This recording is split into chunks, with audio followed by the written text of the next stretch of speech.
Hello friends, and welcome to another day of Crochet and Crime. My name is Hazy Baby, and today is Saturday the 15th of April, and I will be doing Serial Killer Saturday. Whoop whoop whoop. So I'm going to be crocheting with my blanket Evie while talking about 5 of Australia's top serial killers, and by top I mean like just well known. Because they're not top people, obviously. Okay, so if you're new to this channel, please like and follow. The videos will be popped up a little bit later. They're done in 10-minute snippets, so you can watch them and enjoy. And I will see you on the flip side. If you are on YouTube, they will be done in one giant video. So just a caveat, you won't have to go find the others. It's all one video. I did it for you, just for you, just for you. Okay, over and out.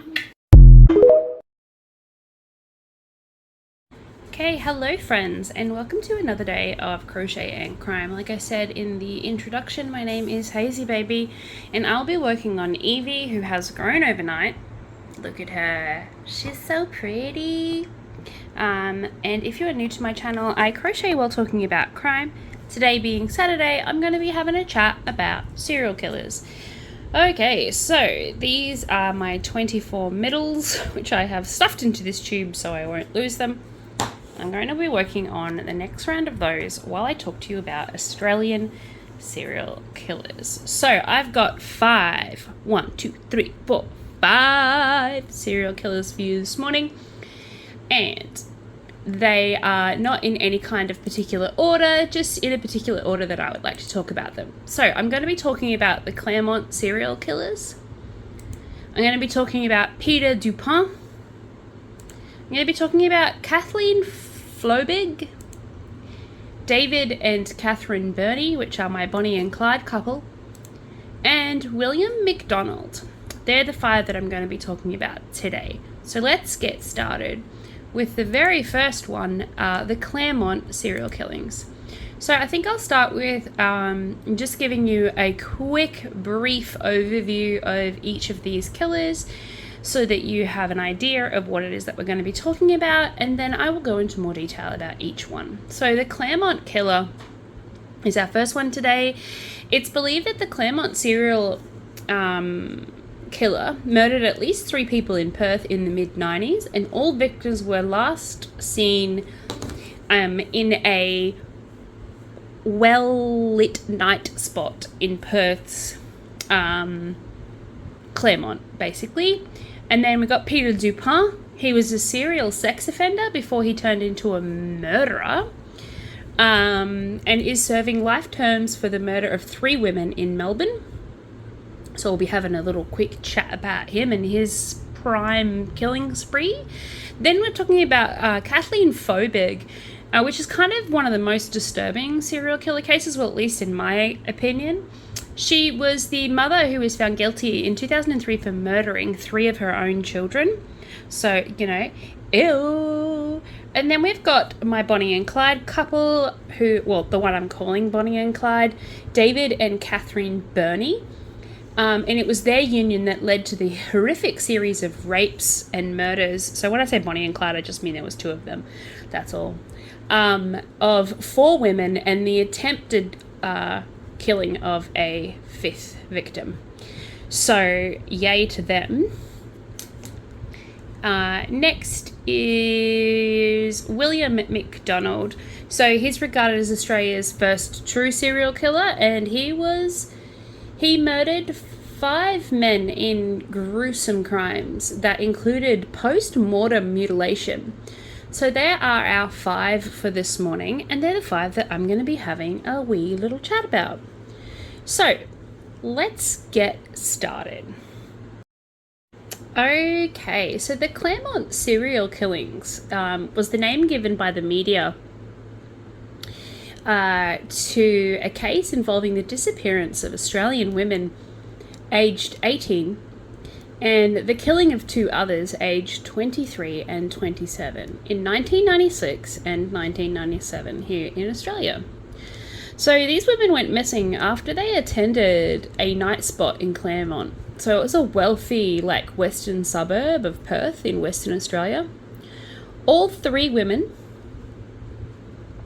disappeared in similar circumstances, leading police to suspect that an unidentified serial killer was the offender.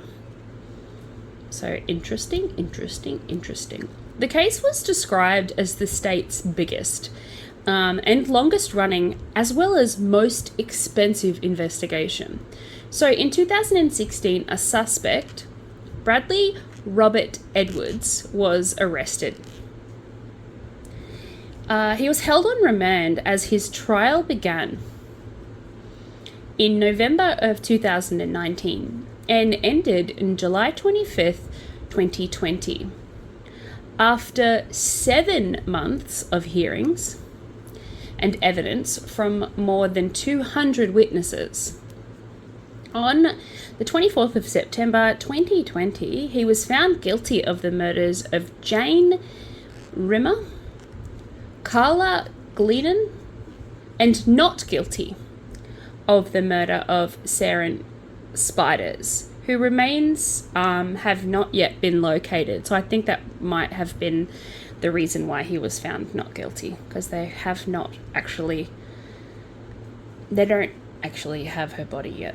So on the 23rd of December 2020, he was sentenced to life in prison without the possibility of parole. For 40 years. So it'll be 40 years before he'll be eligible for parole. And considering that these murders took place, 20 years ago, he's probably an old man. So the case began with the disappearance of Sarah Spiders. So that's the one who they didn't convict him of murdering. So, sorry, this is a bit of an intricate, detailed spot, and I'm talking about a pretty intricate, detailed case, so just bear with me. So she was 18, and on the 27th of January 1996, after she left the club in Bayview in the centre of Claremont at around 2 a.m, at 2:06, Sarah called Swan Taxis, which was a taxi service back then, I'm not sure if it still is in place, by using a public telephone booth. Also, I'm pretty sure they're not in space anymore. And although she was living in South Perth with her older sister at the time, she'd requested to be taken to a nearby suburb of Mawson Park. Still unclear why she was going there. She was then sighted waiting alone at a corner of Stirling Road and Stirling Highway by 3 eyewitnesses, who also mentioned seeing an unidentified car stopping where she was waiting. However, she was not at the site when the responding taxi arrived at 2:09. So in the dark, she could have been missed by the driver. Her soon attracted massive publicity, and her fate still remains unknown. So, poor little thing. Poor thing. 1, 2, 3, 4, 5, 6. 1, 2, 3, 4, 5, 6. Yeah, that's what we're going to go with. We're going to go with 6. Into the top there. I'm trying to get them a little bit better spaced out for the next lot. That's okay. This is why the caveat of them being one of a kind is a good idea. I don't know where I put my smaller scissors. These are epic scissors to be cutting with. Alrighty. So that was her. So in the early hours of 9th of June 1996, Jane Rimmer from Shelton Park also disappeared from the same part of Claremont. Similar to Sarah, she had been socialising with friends the night before, and Jane's friends explained how they moved from the Ocean Beach Hotel to the Continental Hotel and then to Club Bayview. Noting that the long line at the club, her friends then caught a taxi home, but Jane opted to stay because she just wanted to party. And was last seen on security footage waiting outside of the Continental at 12:04 a.m. 55 days later, yes, you heard that correctly, 55 days later, on Saturday the 3rd of August 1996, her naked body was found 40 kilometres south in bushland near Woolcock Road by a family who were picking wildflowers. Could you imagine that? You just gone out for a day, you're picking wildflowers, and then you come across just dead body. Ugh, mortifying. 1, 2, absolutely mortifying. Okay, what am I going here? I think I'm doing 2 between each one. Let us see. Perfect. Okay, so 9 months later, in the early hours of Saturday the 15th of March 1997, Clara Glennon, a 27-year-old lawyer from Mossman Park, also disappeared from the Claremont area. So now police are all like, this is getting suspicious. And like the others, she was with friends at the Continental, then decided to make her own way home. 3 men at a bus stop saw Clara walking south along the Stirling Highway at approximately 12:30 a.m. and observed her indicating with and interacting with an unidentified light-coloured vehicle which had stopped by her. 19 days later, on the 3rd of April, a semi-clothed body was found by a bushwalker. Well, at least this time it wasn't some poor family. 40 kilometres north, near a track of scrub on Pipdinny Road in Ellington. So, they're the 3 women that disappeared, went missing. And they're the 3 circumstances in which they went missing. So the investigation lasted, like I said, 20 odd years. And within 48 hours of the disappearance of Sarah, the case was already taken to major crimes. After the disappearance of Jane, the Western Australian Police set up a special task force called Marco. An investigation into 2 similar cases. After the disappearance of Clara, police confirmed that they were searching for a serial killer, and the Western Australian government offered $250,000 reward, which is a lot of money. A lot of money, peeps. For any one who had any information that would lead to, a suspect or something. So initial suspicions centered around an unidentified vehicles seen at the 2 locations and an unidentified man seen on footage. And obviously, we can now say that belonged to our lovely murderer. So basically, the police and the crime squad did their usual investigation stuff, but in April of 1998, police noticed Lance Williams, 41, was identified by police as a suspect after his behaviour attracted their attention.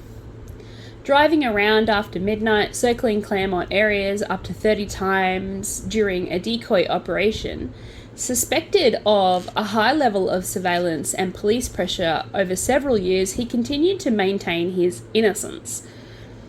So after interviewing him 6 times at length, police declared in late 2008 that he was no longer a person of interest, which is so sad that this poor man was subjected to years and years of suspect. He died in 2018.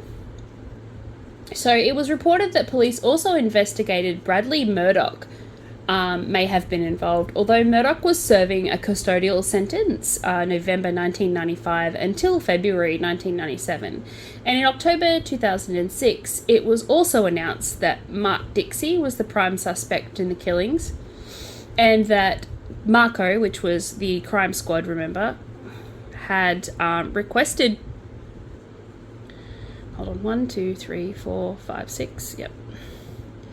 had requested DNA samples. However, WA Police Deputy Commissioner Murray Lamford was later quoted saying that Dixie was closely investigated at the time and eventually ruled out as a suspect. So, then, on December 22nd, 2016, Bradley Robert Edwards was arrested at his Kewdale house in relation to the details of both Jane and Clara.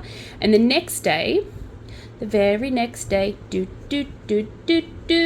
he was charged he was arrested outside of his house, and he was charged with both murders. According to ABC News, he was believed to have no previous links with the cases, though he pled guilty to the aggravated assault of a social worker at Hollywood Hospital on the 7th of May 1990. He was also charged with relation to 2 other attacks, a house break-in and enter, and unlawful detention of an 18-year-old woman in Huntingdale on the 15th of February in 1988, where a stolen Camaro with his DNA was dropped by the attacker as he fled. The unlawful detention of the 2 counts of aggravated sexual penetration without consent of a 17-year-old girl in Claremont in February 12, 1995. On February 22nd, 2018, Ed was also charged with the willful murder of the 3rd victim, Sarah Spiders. So all in all, Edwards was charged with 8 offences, and on the 21st of October 2019, he pled guilty to the 5 non-murder charges. So, they finally caught their man after all of that time. And after they hounded that poor other dude who did nothing wrong. Poor dude. Alrighty, let's move along. I just want to quickly add that it has also been suggested by a journalist, Liam Bartlett, that Spiders, Sarah, was not the first victim. He wrote that police have told by the father of a 4th missing girl, 22-year-old Julia Cutler, that his daughter was probably a victim of the Claremont killer. Cutler, a university student from Fairmantle, vanished after leaving a staff function at the Hilton Hotel in Perth at 9 a.m. on the 20th of June 1988. And this father is of the belief that this daughter was killed it was his first victim. So her car was found at a surf point on Comer Beach 2 days later, and her fate still remains unknown. So the possible cases include Lisa Brown, 19, a sex worker who disappeared on the 10th of November 1998, and Sarah McMillan, 20, who disappeared on the 8th of November 2000. So this Liam Bartlett thinks that he killed, all in all, another 3 women, but that has yet to be investigated, and I really hope they do investigate it. So I just wanted to add that in as a little caveat at the end. Alrighty, so before I get started on this next one, I just want to point out that it's really, really, really, really gross. And if you are sensitive to sex crimes, please just swipe on from this one. It is pretty brutal, and some of the details are quite explicit. So, Dupont, which is what I'm going to call him, Peter Dupont, was a serial sex offender before he turned murderer. He's serving a life sentence for the murders of 3 women in Melbourne, but he's the prime suspect for more killings, so they actually think he's done more than he is admitted to doing or been convicted of. Dupont brutally stabbed his victims to death, and he's known to have cut off the breasts of some of the women. Some people have said that he is just pure evil, and his attacks were carefully planned, and he seems to have shown no remorse. I was going to say little remorse, but there's actually just like none. He's got no remorse whatsoever. So let's get into more detail about Dupont. So, he was born on the 6th of July, 1953 in Australia, and he's a convicted serial killer currently serving 3 life sentences without parole for the murder, and primary suspect for several other suspicious sexual assaults throughout history. His criminal signature was to remove the breasts of his female victims, and as of 2007, Dupont has been convicted of 3 murders and is the prime suspect, like I said, of at least another 3 murders in the vicinity of Melbourne during the era of 1980 through to 1990. Now, just to show you how much this guy is a jerkwad, let me give you a list of his criminal convictions. So, a summary of his criminal convictions is probably the easiest way to get it across to you that he is a really, really horrible guy. So in the 25th of July 1974, he was convicted of rape and sentenced to 9 years imprisonment. So on the 28th of February 1980, he was then convicted of rape again. So as you can see, he didn't spend all 9 years in prison. He was out after 6 and raping again. Committed 2 months after his release from prison, he was sentenced to 5 years imprisonment. So on June 28th in 1985, he was again convicted of rape, committed 4 days after his release from prison, and sentenced to 12 years of imprisonment. I just feel at this point the justice system has failed these victims, because that's ridiculous. He, on the 18th of August 1994, so 9 years later, so he still didn't serve his full term, he was convicted of false imprisonment and sentenced to 3 years in jail. Good old dude. And then we jump forward in time. So, in 2000, which is actually only 6 years after that, he was convicted of murder. So he's convicted of murdering Nicole Patterson and sentenced to a life imprisonment with no minimum period. And then, on August 16th, 2004, he was convicted of the murder of Margaret Mayer and sentenced to life imprisonment with no minimal period of parole, which means no possibility of parole. And then on the 9th of August 2007, he was convicted of murder again, this time of Masira Havings, and sentenced to life imprisonment with no minimal period on the 27th of August, and conviction set aside after successful appeal by Dupont. So that sucks. And then on the 19th of November 2010, he was convicted of the murder of her again after a retrial, because he got a successful, appeal. So he was able to retrial, and on retrial he was convicted again. So I am glad that that happened. And he was sentenced to life imprisonment with no minimum period of parole on the 26th of November 2010. And there he is. He stays. Thank God.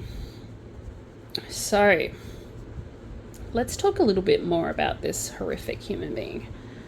Let's talk about his victims, the ones that we do know that he killed.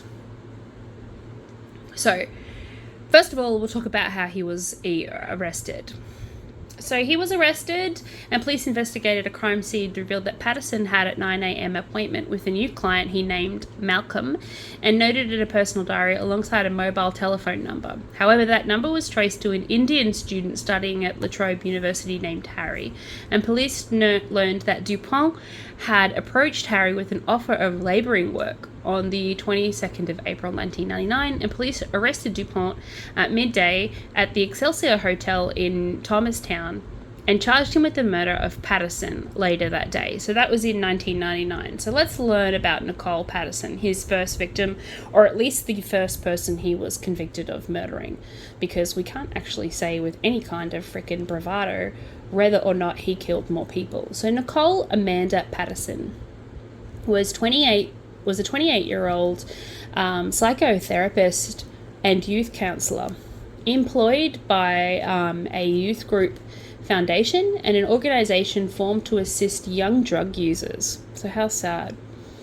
Patterson desired to operate her own private practice and was using her Northcote home as a clinic, basically. She placed several classified ads in a local paper in the Northcote Leader, and in an effort to expand her client base. And I think that's where he must have found her. So 2 neighbors reported hearing screaming from her apartment, from her house between 9 a.m. and 9:30 on the day of the murder. Attempts by Patterson's boyfriend to contact her in the afternoon failed, raising suspicions. So on the 19th of April 1999, Patterson's body was discovered by a friend in her front room of her Harper Street house. Upon hearing music on the radio and discovering the front door unlocked, she entered the house and found the body of Patterson, who had been severely mutilated, which is absolutely horrible.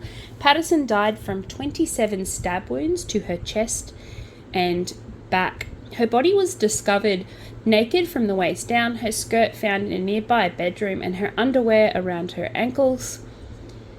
And a small piece of yellow PVC pipe was attached to her body, and both of her breasts had been removed using a sharp knife. Sorry, I just need to swallow my bile then. And her handbag and driver's license were stolen during the attack. The murder weapon and Patterson's breasts have never been recovered. So how brutal is that? So brutal. Ever so brutal. This poor woman. Alrighty, so how police traced Dupont to the murder of Nicole Patterson is with that diary entry of Patterson, but also with telephone records revealing that Dupont had made 3 prior telephone calls to Patterson to arrange counseling sessions to treat his depression and gambling addiction. The first was from a public telephone approximately 6 weeks before her murder. Over the course of the next 6 weeks, he made several more calls to Patterson in an attempt to establish her vulnerability. So he wanted to know, basically he was doing his due diligence, if you will, and trying to figure out what times she was alone and the opt-in time for him to do what else he needed to do, because obviously it must take some time to cut off someone's breasts. I say that and I just feel sick in my stomach. I can't believe these people. Jesus. Dupont later told police that he cancelled his appointment with Patterson after being told by her his problems were something he was able to work through on his own accord. So basically she must have had an inkling that he was not too great and something else was not quite right with him. Police also noticed scratches on Dupont's face and hands consistent with a recent struggle, and Dupont claimed that the scratches had occurred when he was working in his backyard and shed and a piece of wood hit him while he was using a lathe. Likely story. Dupont did not own a lathe. However, he later changed his story to effect that his injuries were sustained while working in his shed and walking into a protruding piece of wood. So he changed the story so it suited his actual arrangement that he had in his house. Genius. Police searched Dupont's home and revealed bloodstains on his clothing, PVC tape, similar to that at the location of the crime scene, a ski mask, newspaper clippings detailing Patterson's murder, and also a paper containing her advertisement for her psychological services. Oof. So isn't that disgusting? So after retiring for less than 3 hours, the jury returned and delivered a guilty verdict on the 22nd of August 2000. While sentencing Dupont to life in prison without the opportunity for release or parole, Judge Franklin Vincent remarked, "The prospects of your eventual rehabilitation must be regarded as so close to hopeless that it can be effectively discounted. There's no indication whatsoever that you have experienced any sense of remorse for what you've done, and I doubt that you are capable of such human response." And I also agree with the judge, because 4 days after being released for rape, he is raping again. "At a fundamental level, as a human being, you present as an awful, threatening, unanswerably questioned, how could you do this to these women? Dupont appeared in Supreme Court of Appeal in August 2001 to appeal his conviction of the murder of Patterson, and his appeal was dismissed. So that is his first victim. So, like I said, I'm trying to give a little bit more voice to the victims and a little less to Dupont himself, because mostly he makes me feel sick to my guts. And I don't want to talk about him, basically. So his next victim that he was convicted of murdering was Margaret Mayer. So Margaret Josephine Mayer was 40, was a sex worker in Melbourne area, and was last seen alive at a Safeway supermarket at 2:20 a.m. in Broadmeadows on October 4th, 1997. So her body was discovered under a cardboard box containing computer parts at 1:45 p.m. on the 4th of October 1997 by a man who made the discovery while he was collecting aluminium beside Clifford Roads. Summerton and his wife and their sister. Jeebus. Imagine stumbling across that. A black woolen glove was found near Mayer's body, which police later confirmed that it contained DNA matching that of Dupont. So that's how they linked him to her case. A post-mortem examination revealed that Mayer had suffered a stab wound to her left wrist, bruising to her neck with a blunt force trauma, with a cinder block to the area right below her eyebrow, lacerations to her right arm. Her left breast had been removed and placed into her mouth. So he actually removed her breast and placed it in her own mouth. At the time of Mayer's murder, Dupont had been out of prison for just over a year after serving time for rape offences and was no longer under the supervision of the Government of Corrections Agency. Dupont was already serving a life sentence without the possibility for parole for Patterson at the time of his arrest for the murder for Mayer. With Dupont in custody, police were able to obtain a DNA sample linking him to the 1997 murder of Mayer. So he actually never admitted to killing her. In fact, he denies that he had anything to do with any of these murders. As you would, because God forbid give any of the family any kind of relief or anything. So yeah, let us move on quickly to his last victim.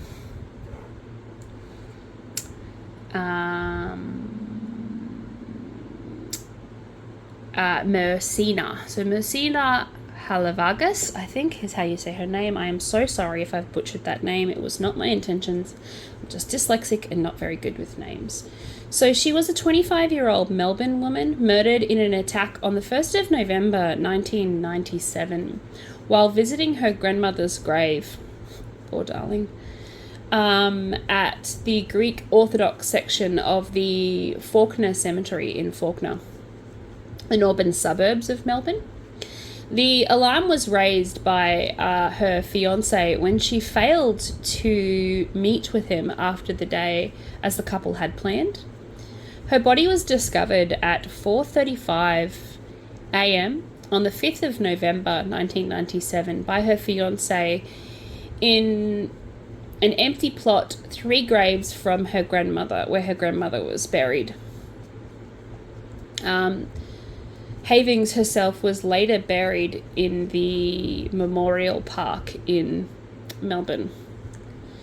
Police believe that she was attacked from behind while kneeling to attend to a flower arrangement, and that she died from the massive injuries and blood loss, including 87 stab wounds while she was on her knees, around her neck. Most were concentrated around her breasts, and her upper clothing had been pulled over her head towards her chest. So it sounds like he tried to remove her breasts as well. Dupont's home in Cone Street was near the cemetery, so they actually think it was just a convenient crime, if you will. He murdered, so her case became pretty much unsolved since 1997, with Victoria state government, oopsie daisies, what have I done here? Placing and offering $1 million reward for information leading to an arrest. The large reward was the fourth such reward in Melbourne history. Frank Cole, an elderly resident of Pascoe Vale, claims he saw Dupont leaving the Faulkner Cemetery on the day of the murder with an anonymous female who was visiting her parents' grave. The day of the murder also saw Dupont sunglasses and casually jogging through the cemetery. So whether that was before or after he murdered her, nobody knows. So that's all I can stomach for Dupont. I'm just going to leave it at that. There is an inquest though into like whether he killed some other people.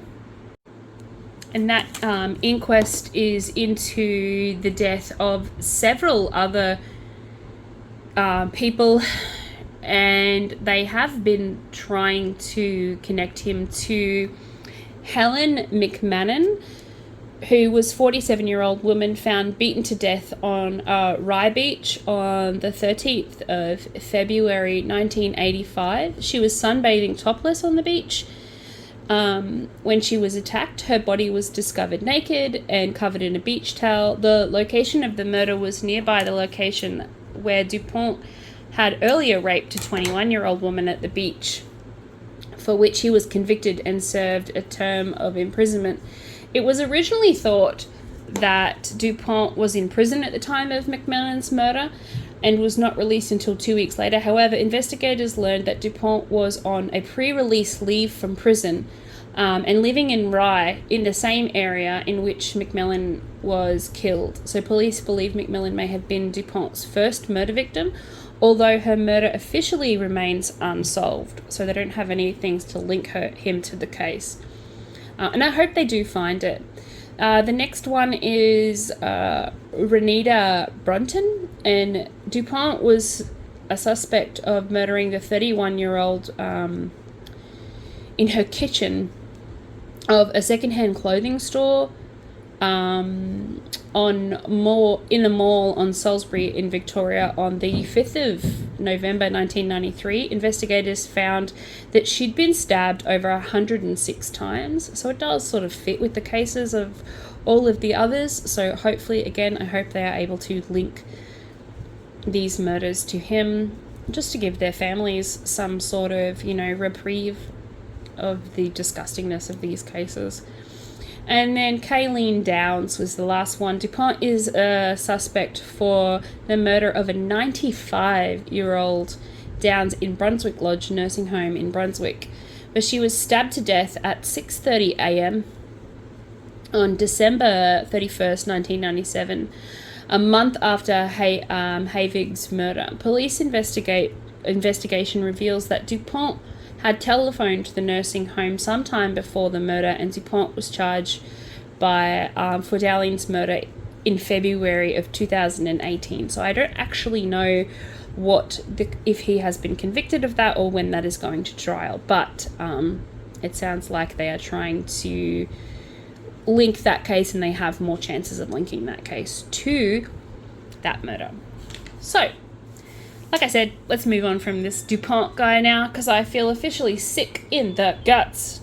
If you do like this series of Serial Killer Saturday, please leave a comment. Let me know. Let me know if this is something that you're interested in.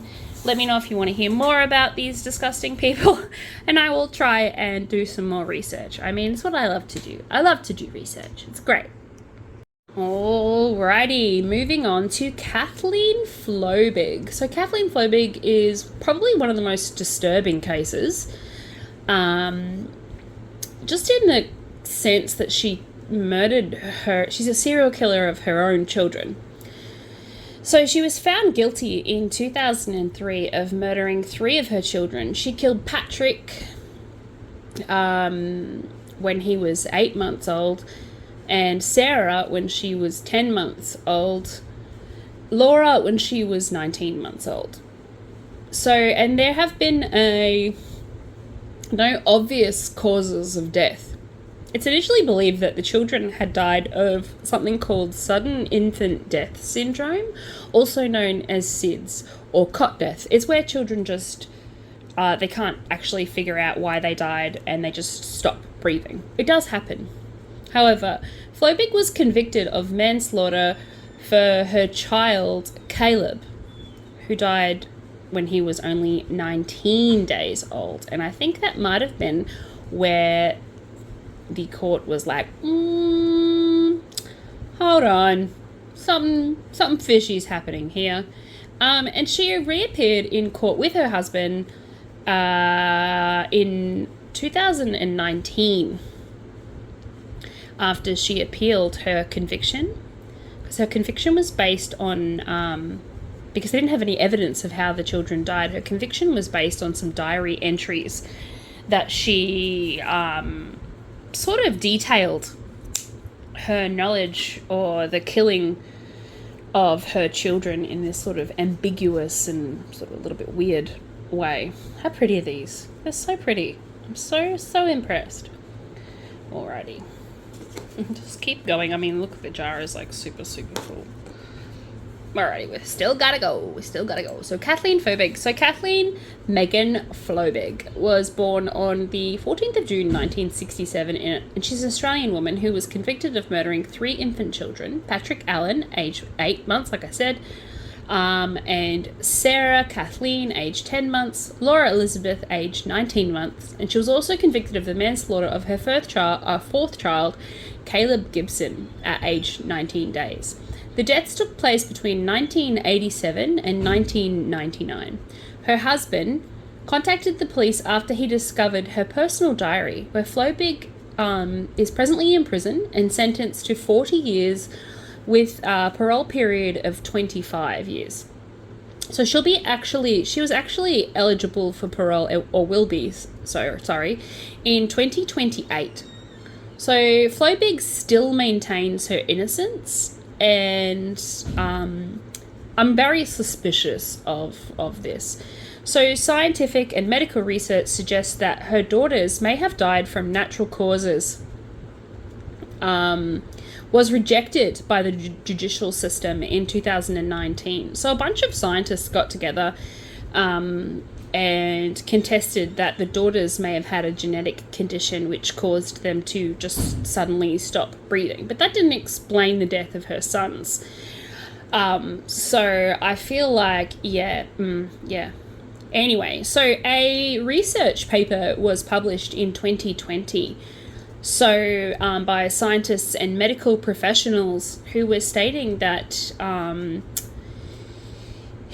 there was some sort of genetic explanation for all of the deaths. And in 2021, a petition to the New South Wales governor to pardon Flobig was put in place. So we don't actually know the outcome of that yet, but I'd say she won't win on appeal.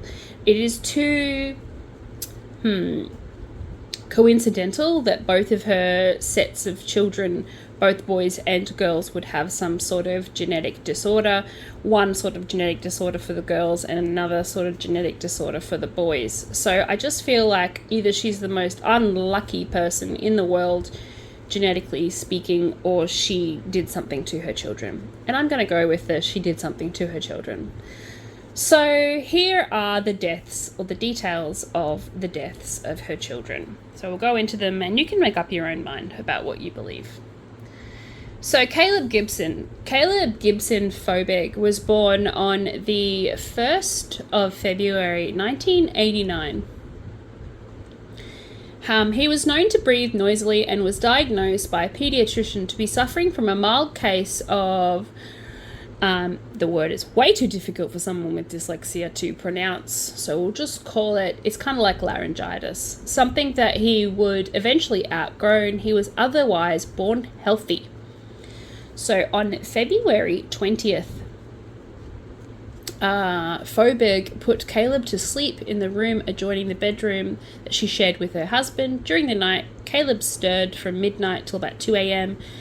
and she found him dead at 2 a.m. Phobig did. She found him dead at 2 a.m. and stated that, 1, 2, 3, 4, 5, 6. 1, 2, 3, 4, 5, 6. It just seems to be a little bit. I've run out of wool. Ah! That's where we play. Yarn chicken. Yay! We made it! We made it all the way around. That's snort. Pick a different colour. Hold on. I'm going to do a little stretch. Do a little stretch. Pick a different colour. Get down tonight. Woo! Get down tonight. Yeah! It's a weird song to be singing along to the death of children. Anyway, he was 19 days old. Patrick Allen Phobig was born on the 3rd of June 1990. And this time Craig remained at home to help care for his wife and the baby for 3 months after the birth. So for 3 months after the birth, he was like, I'm staying home. I'm going to help her. We've already lost a child. You know, he's thinking, that's horrible. I hope it doesn't happen again kind of thing. Anyway, so he stayed at home. And on the 18th of October, Phobig put Patrick to bed. And Craig was awakened by the sounds of his wife screaming and found her standing at the baby's cot. He noticed the child wasn't breathing and attempted to revive him by cardiopulmonary resuscitation, so just pushing down on his chest because he was only a tiny baby.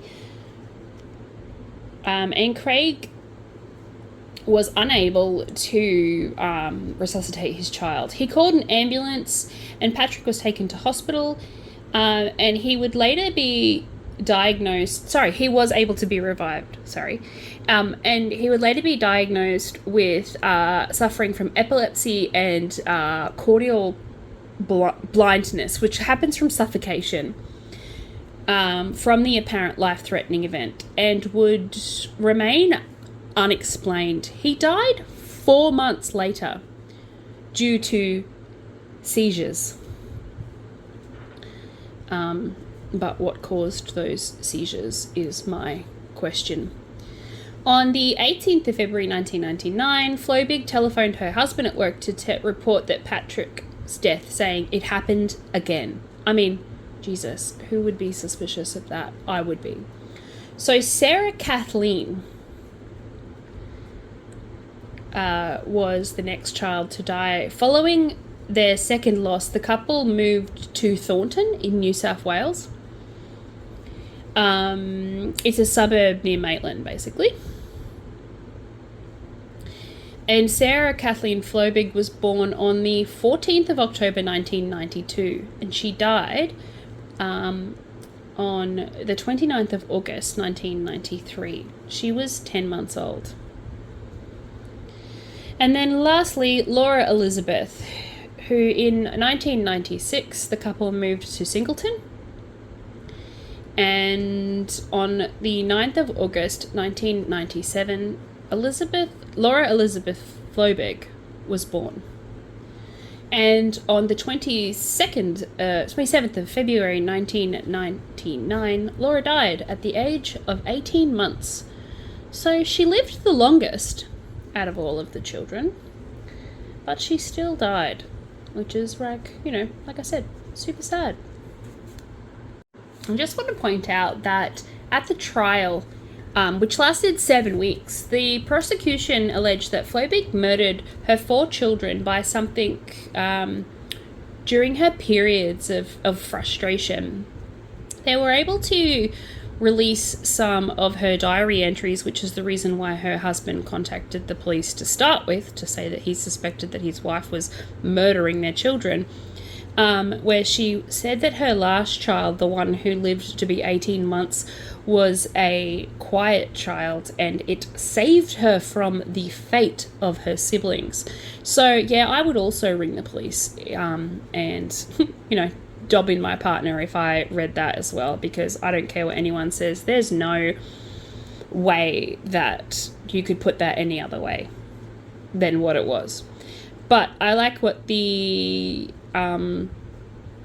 judge said, where he said 1 sudden infant death is a tragedy, 2 is suspicious, 3 is murder until proven otherwise. So basically I agree with him that is, I just feel like it's a big coincidence to too much of a coincidence for me to accept that both of the lots of children had genetic disorders. I think that the boy who died from epilepsy probably did die from epilepsy, but what caused that brain injury to start with was her lack of someone suffocated that child and caused his death. It was the being dead for a little while that caused his epilepsy. And nothing else. But that is just my opinion, and obviously the opinion of the jury as well, who found her guilty, and the opinion of the judge, who also found her guilty. So I think it's safe to say that I think she's guilty. But what do you think? Alrighty, moving right along to our next case, David and Catherine Burney. Alrighty, I'll try and keep these ones short and sweet. Well, not sweet, like I said, I don't know why I say that all the time, but I'll try and keep them short, as I am aware that this video today is going a little longer than I had anticipated. So I will try and, wrap it up nice and neatly. So David and Catherine Burney was a union that had horrific series of rapes and murders. Over a month in 1986. So with the help of his partner, Catherine, Perth's David Burney raped and murdered 4 women and attempted to kill a 5th. Their first victim was a psychology student, Mary Nilsson, who was 22, who visited Burney home to buy car tires. Once she was there, she was gagged, chained to a bed, and raped while Catherine watched. She was then taken to Bushland, where she was once again raped and strangled and then buried. It was there that they began their serial killing spree that terrified Perth, which it would. The Burneys drove down around looking for their victims, who were initially trusting of a couple because there was a woman present, before abducting them and bringing them back to their home in Willagee in Perth's south. Their 5th victim, Kate Moore, was 17, and she managed to escape. So woohoo, go Kate! And which led to the Burneys' arrest. So they are serving 4 life terms. David hung himself in prison in 2005. Of course he did, because he's a coward.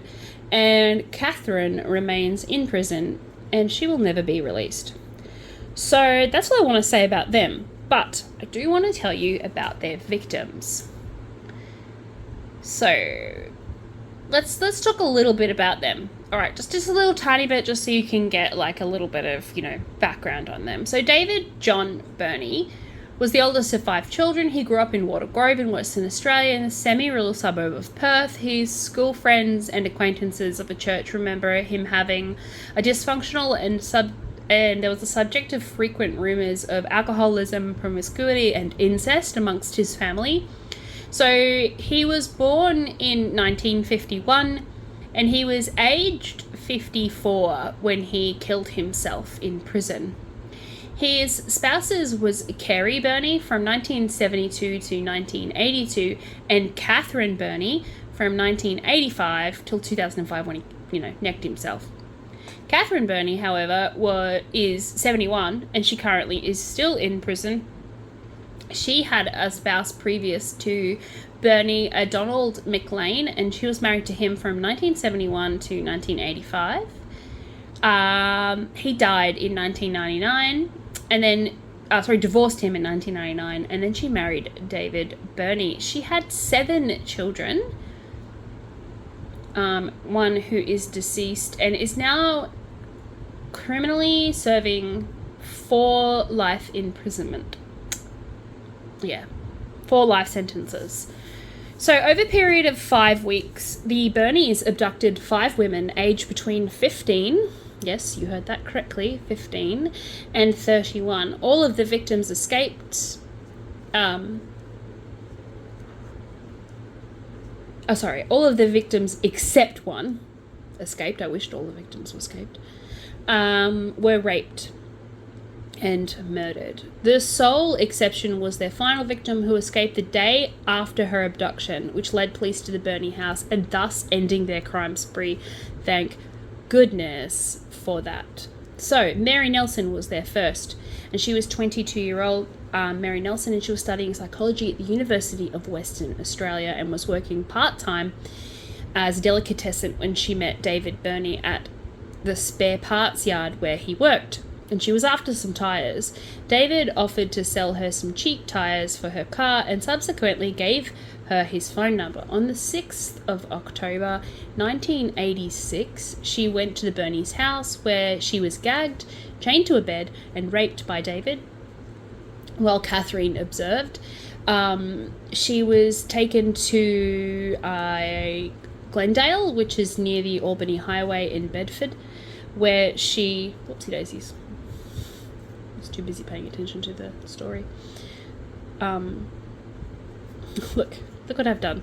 Look what I've done. I did 2 and then a 1 and then a 2. I have to undo that whole thing now. Well done, Hayley. See, mistakes happen. Alrighty, where was I? Yeah, where she was raped again and then strangled with a nylon cord. He then stabbed her, thinking that would speed up decomposition, because apparently he read that in a book somewhere. Genius. And buried her in a shallow grave. She would have received her degree from psychology from the university 1 year after she was murdered. So that's absolutely tragic. I'm having a hard time with this one. This wool is like super silky and sometimes very difficult to sort of get our way through. Alrighty, the next victim was Susanna Carey. So 2 weeks after the murder of Mary Nelson, they abducted 16-year-old Susanna Carey, who was hitchhiking alongside of the Stirling Highway in Claremont in Australia. Yeah, super, super sad. She was an outstanding student at the Hollywood Senior High School, which is, I don't know why they called it that, but that's what it was called.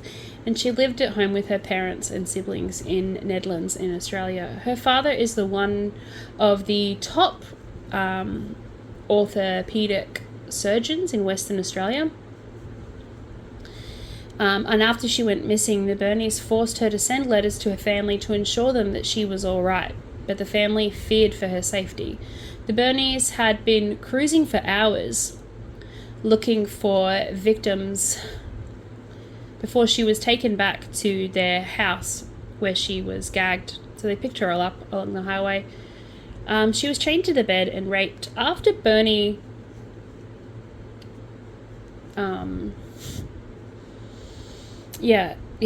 After Burney had finished raping the girl, Catherine Burney got onto the bed with them, so that now she knew that this had turned David on. When they had both assaulted her, Burney tried to strangle the girl with a nylon cord, but she became hysterical, and the Burneys forced sleeping pills down her throat and killed her that way. Once she was asleep, David put the cord around her neck and told Catherine to prove her undying love for him and murder the girl. Catherine complied with his demands and killed Candy while David watched. When asked later why she did that, Catherine said, "Because I wanted to know how strong I was within myself." I want to throw up. You suck, woman. You really, really suck. I didn't feel a thing. It was like I expected. I was prepared to follow him to the end of the earth and do anything that he wanted to satiate his desires. She was female, and females hurt and destroy males. So she'd been brainwashed. They buried Candy near the grave of Mary Nelson in the state forest. So at least they were consistent with the burials of their victims. Okay, victim number 3 was, I'll move those over there. Nolene Patterson. So on November 1st, they saw 31-year-old Nolene Patterson standing beside her car on the Cunningham Highway, where she'd run out of fuel while on her way home from her job as a bar manager. I bet she wished she had watched her fuel gauge. Once inside the car, she had a knife held to her throat. She was tied up and told not to move. She was taken back to the Morehouse Street, where David repeatedly raped her after she was gagged and chained to the bed. The Bernies originally decided to murder her the same night, but David kept her prisoner in the house for 3 days, and there were signs that he'd developed an emotional attachment to the bartender. Catherine quickly became jealous, and they made an ultimatum. David would have to kill Patterson or Catherine would kill her herself. He immediately forced an overdose of sleeping pills down Patterson's throat and strangled her while she slept. They took her body to the forest and buried her away from the others. Catherine reportedly got pleasure from throwing sand on Patterson's face. I mean, because she was jealous of how much David liked the rape victim. Ridiculous. Absolutely ridiculous. Number 4 was Denise Brown. So Denise Brown, on the 5th of November, the Bernies abducted 21-year-old Denise Brown as she was waiting for a bus on the Sterling Highway. She accepted a ride home from them and at knife point was taken to the house in Woolgaree, chained to the bed and raped, which is their MO apparently. The following afternoon, she was taken to Woolaroon Pine Plantation in a seclusioned part of the forest. David Burney raped Brown in the car while the couple walked in the darkness. They then dragged Brown from the car and David Burney raped her again, stabbed Brown in the neck. Convinced that the girl was dead, they dug a shallow grave and laid her body in it. But Brown sat up in the grave. David Burney then grabbed an axe and struck her twice in the head and then buried her body in the grave. I really wish she'd just stayed laying down, because then maybe, just maybe, she would have lived.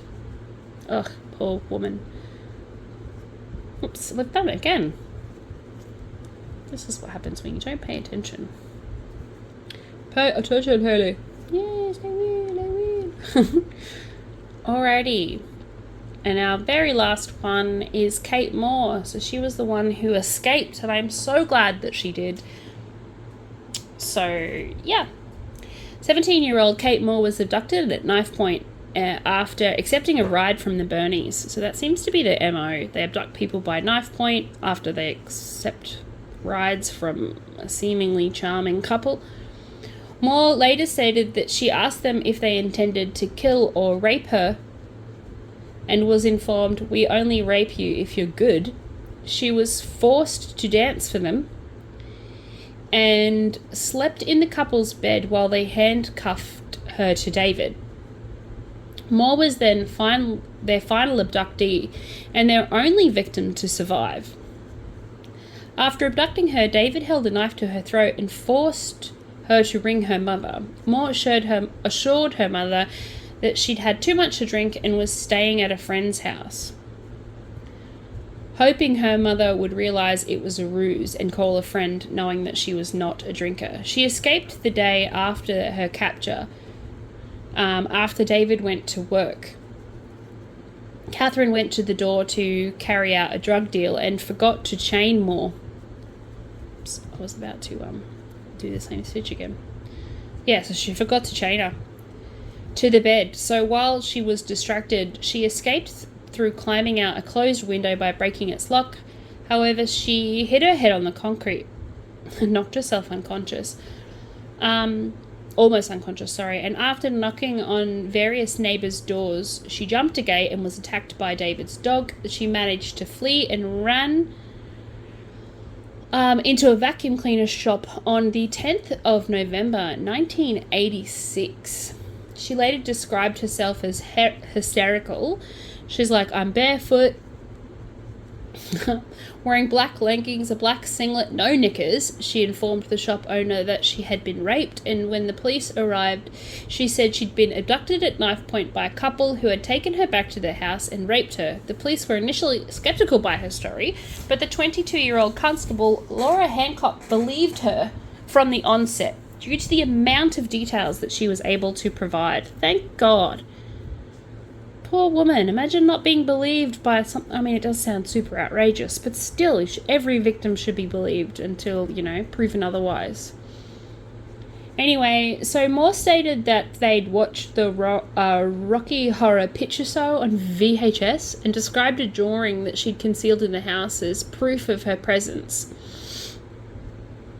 So, 1, 2, 3, 4, 5, 6. So, yeah.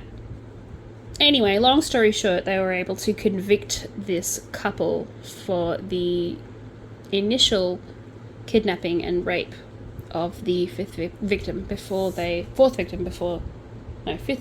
was right the first time. Before digging a little bit deeper and realizing that they had killed so many more people. So Detective Sergeant Vance Clutch convinced David to confess and reveal where he had buried the bodies so they could dig it up before dark, and David just revealed where the 4 graves were.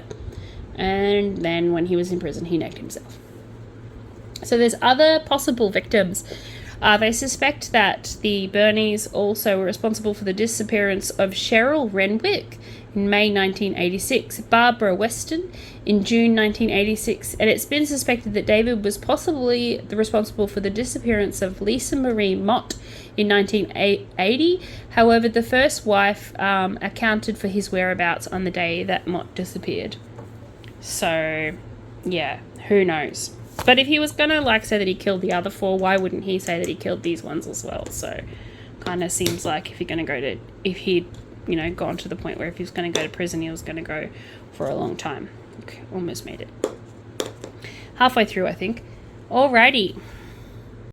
Alright, this last story is from William MacDonald. So he was regarded as Australia's first true serial killer. William MacDonald murdered 5 men in gruesome crimes that included post-mortem mutilation.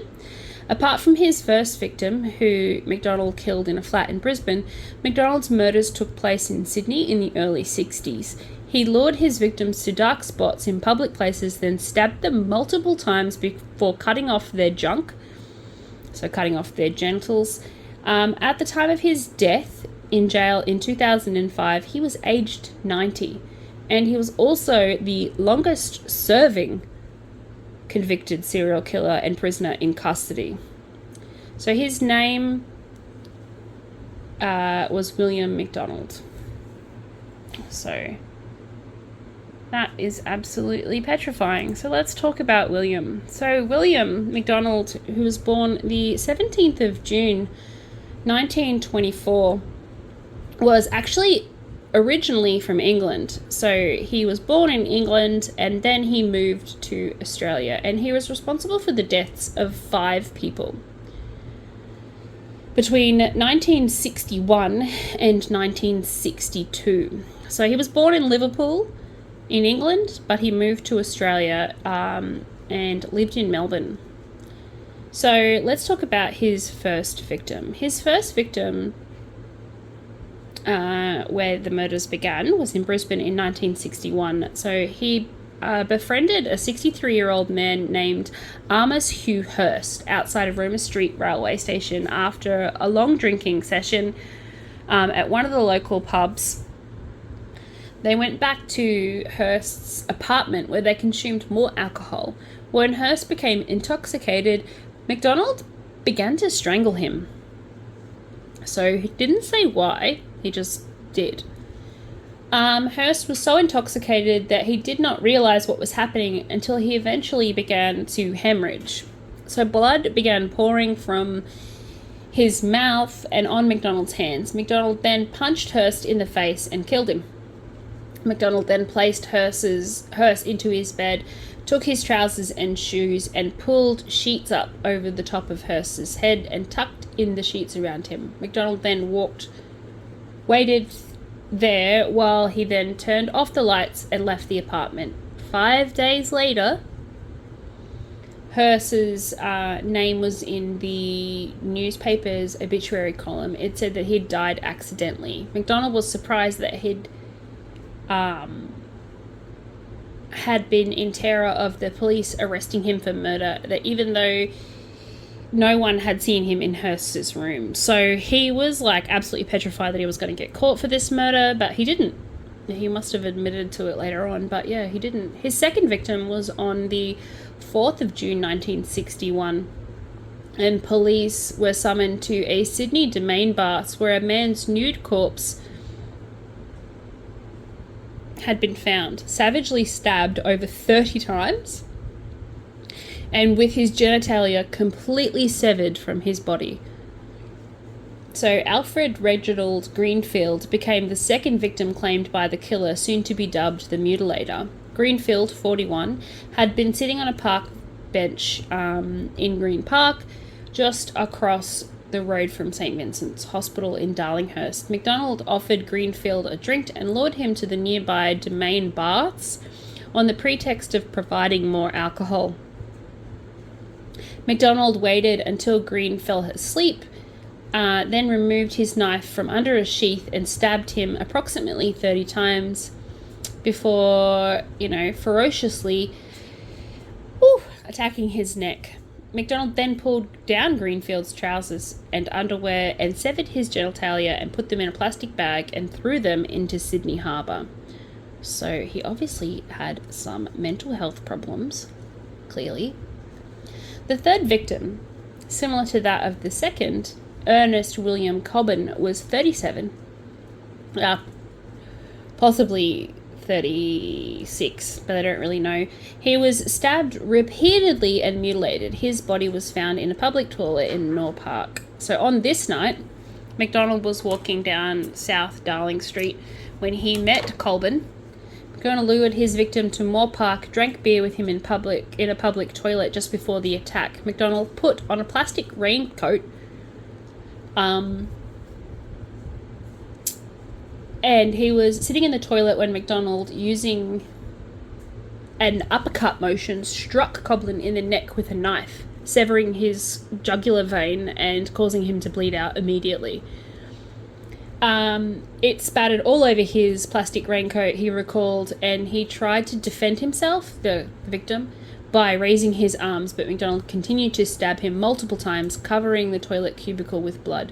MacDonald then severed the victim's genitalia again placing them in a plastic bag, along with the knife, and departed the scene. On the way home, he washed his hands of the blood. So, that was gross and very gruesome. His fourth victim was on the 31st of March in 1962 in the suburb of Darlinghurst in New South Wales. A mortally wounded Frank Gladstone McLean, who was found by a man walking with his wife and young child. He was the victim of an unfinished assault committed by MacDonald. So apparently MacDonald hadn't had a chance to do his usual, stab and chop routine. The man found McLean still breathing, but bleeding heavily, and went to the police. On this day, MacDonald bought a knife from a sports store in Sydney. That night, MacDonald left the Oxford Hotel in Darlinghurst and forced McLean down Brook Street past the local police station. MacDonald initially initiated conversation with McLean and suggested they have a drinking session around the corner in Burke Lane. As they entered Burke Lane, MacDonald plunged his knife into McLean's throat, and McLean tried to fight off the attack. But he was too intoxicated to do so. So he was then stabbed again in the face and punched, forcing him off balance, and then he was assaulted.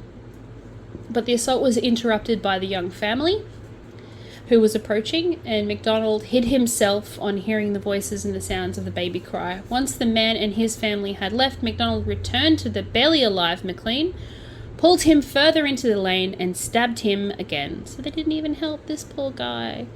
A total of 6 stab wounds were inflicted, and he pulled down McLean's trousers, sliced off his genitalia, put them in a plastic bag, and took them home and disposed of them the next day. So this guy almost lived, but remember that it's in the 1960s, dudes. So I don't know what's happening.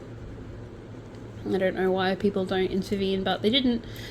The police at one stage thought that the killer could have been a deranged surgeon because of how well he was chopping off their genitals. Seemed to be done with some surgical experience, but I also feel like if you grew up as a farmhand, you probably would know how to remove some testicles. The 5th victim,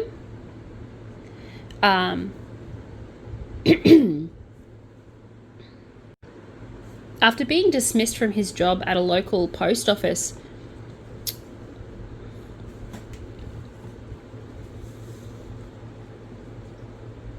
where he'd been hired as a letter sorter under the assumed name Alan Edward Brennan, MacDonald went into business for himself. He purchased a mixed businesses from a store of Burnwood in Concord under an assumed name of Brennan. 1, 2, 3, 4. 1, 2, 3, 4, 5, 6. Oh, this one's a bit big, I think. I don't know what I've done here. Let's just connect it. And 1, 2, 3, 4, 5. Oh no, I just can't count apparently. I was like, what? Couldn't possibly be 6. It wasn't. I can't count.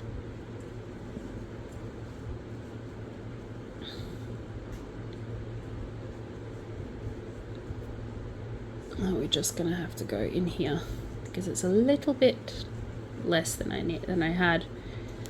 Hold on, sorry, I need to catch myself up. Pop that in there. Again, this is what happens when you create your own stuff. I'll just have to fix that one later, and I'll pop that aside to be fixed at a later date. I will notice that when I go and do the next round. Okay, where was I?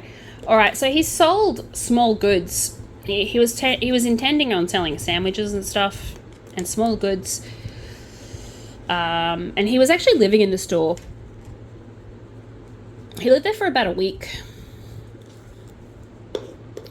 So one night on Saturday, the 6th of June in 1962, MacDonald went into a wine saloon in Pitt Street, Sydney, where he met 37-year-old Patrick Johnson Hackett, a thief and derelict who'd just recently been released from prison.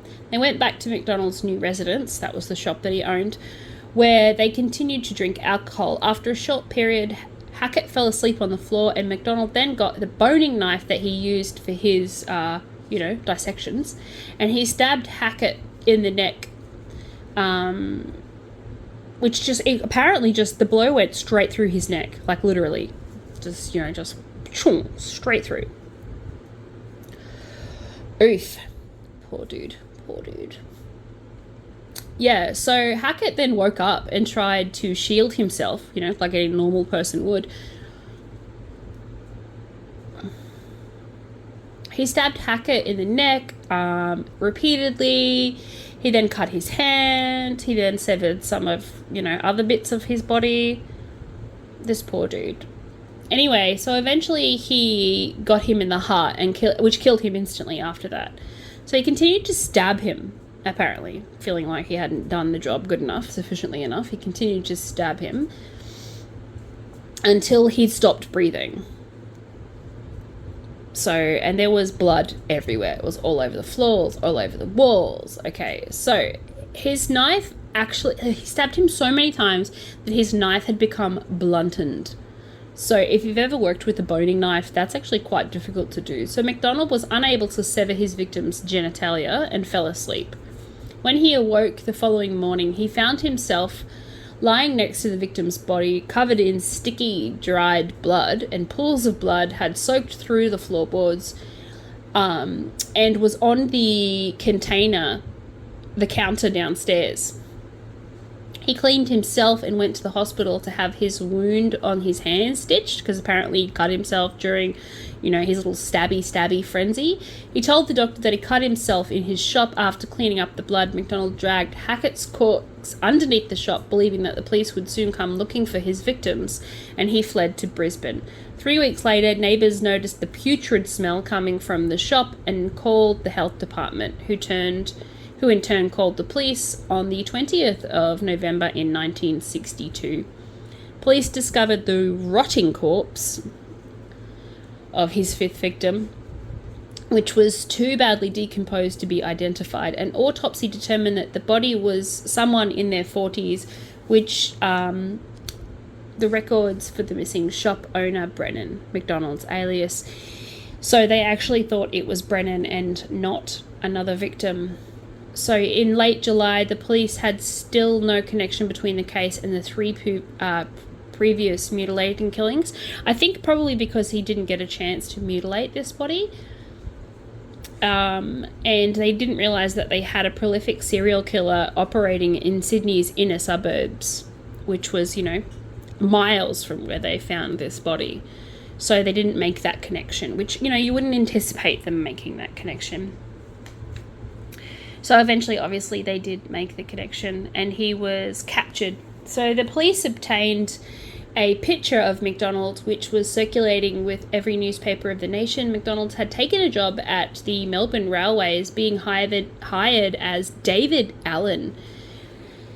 And he pretty much admitted to the murders after he was arrested, admitting everything that he'd done and even giving the police great detail of everything he'd done.